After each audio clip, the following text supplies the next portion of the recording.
اهلا وسهلا بيكم حبايب قلبي، عاملين ايه؟ وحشتوني. احنا معاكم في يوميات ايمن واماني وعيالي مجنناني. عاملين ايه؟ وحشتوني جدا جدا جدا جدا.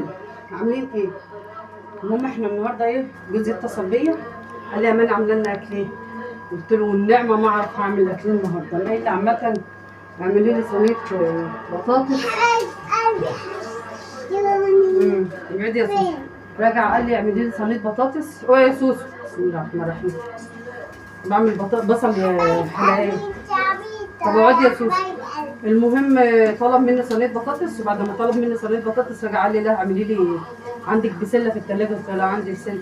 قال لي ما تعملي لنا طاجن بسله بالبطاطس. قلت له حاضر من عيوني يا عيوني. رجع تاني قام قايل لي خلاص هتعملها. قلت له هعملها. قال لي ماشي.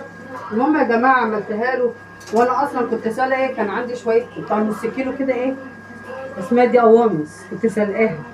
بصوا غسلتها وعملتها ومتظبطه اهي وسلقاها. المهم قلت اعملها مع الطاجن، احط البسله على البطاطس على البصل على كله مع بعضه. المهم كله يتعمل هنا في الحله يطيب شويه، وبعد كده احطه في الطاجن وازقه في الفرن وكل بقى والعب واديني ومتدلعه. ماشي. لسه ورايا كركبه ايام النهارده، نزلت كذا مره والترويق بقى واكل البصل مع السردين والرنجه مخليني عامله كده اهو محوله والله مش شايفه قدامي. المهم قلت اخلص اللي ورايا بسرعه، وقلت اقول لكم صباح الخير يا اهل مصر كلكم والبلاد العربيه والغربيه والشرقيه والداخليه. يم يم يم يم. ماشي. بحب جوزي كان بيحب البطاطس كده، ومش لازم تحمر يعني قوي. نحط شويه كمون. يلا يلا يلا. وشويه فلفل اسمر. شايفين كده؟ ماشي. على البصل ومرقايه دجاجيه. مرقه دجاج. عايزه اخلص والله يا جماعه بدري، هي كده كده بتدوب. وطلعت كيس البسله والبطاطس اللي بعملها مكعبات، وسلقت اسمها ايه دي، قوامص. يعني يا دوبك ايه الحاجه على التجهيز بس، يا دوبك بسرعه كده وهتظبط الدنيا وهتبقى عاد. فين المعالق؟ فين المعالق؟ عندي شويه مواعين عايزين يتغسلوا لسه.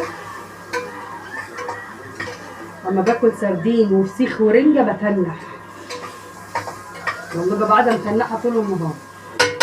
مش عارفه، حاسه ان البصل بيعمل لي هبوط حاد مش عارفه.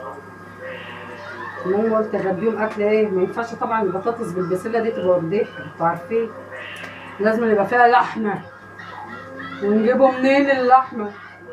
احنا جايبين 3 بطاطسات ب 10 جنيه. بعت سامي جابت 3 بطاطسات عشان مش عايزه حاجه تتكركب عندي هنا في الشقه.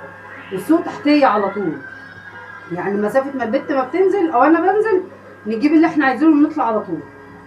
فمش عايزه بقى ايه كركبه. لما البطاطس ترخص هبقى اجيب بقى واخزن واوريكم انا بخزن وبعمل ايه بقى في البطاطس والبصل والثوم. بعمل في الحاجات دي بخزنها. وحماتي ربنا يديها الصحه والله بتديني ثوم وبصل وبطاطس. عندهم هناك في الاراضي ياما بيجيبوا هم الحاجات دي عشان يزرعوها في الارض عندهم، فبيجيبوا لي بقى وانا ايه اهيص اقعد 5 6 شهور ما اشتريش بطاطسايه.